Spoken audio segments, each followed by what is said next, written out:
A couple of months ago, I visited Germany to go to the Mercedes-Benz Museum in Stuttgart, Germany. And it was a massive museum filled with all of Mercedes-Benz's successful vehicles.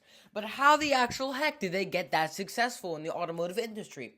This is a Mercedes-Benz Simplex. And this is a Daimler-Benz patent motor wagon. This is technically the first car to ever exist on the world. What?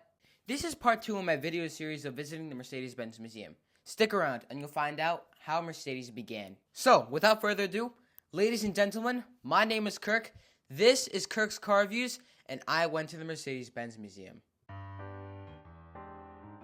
When I first entered the second floor, I was greeted by my friend, Henry the horse. I'm kidding, by the way, this isn't a live horse, but it's cool to see.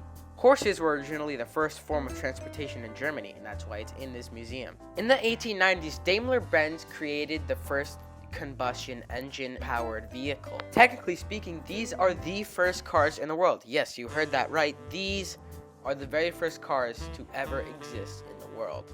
Ever since Daimler-Benz's genius creation of a motor-powered buggy, it inspired him to create even more motor-powered vehicles. Afterwards, he didn't only create motor-powered buggies, but he also created trains, boats, and other engines for more vehicles. Such creations include this water pump, this locomotive, this cabriolet, this luxury car, this bus, another cabriolet, a truck, another truck, and 4-seater cars. Along the way, he also added cylinders to his engines. He also thought of ways to make his engines even better in the process. And thanks to his genius mind, the thing we all know today as a car was born.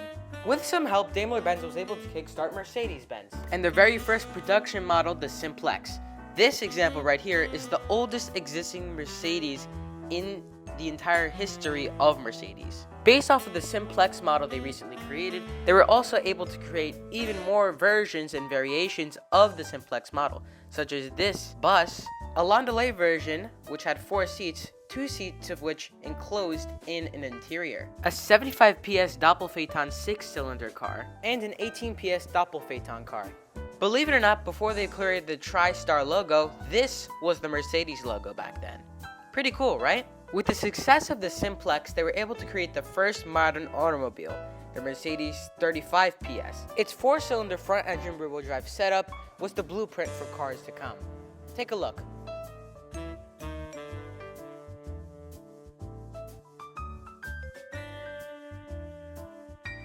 After we explored that room, we then entered a different room in which I would nickname the City Life room. Stick around until next Sunday at 8 p.m. when I post this next video. See you next time.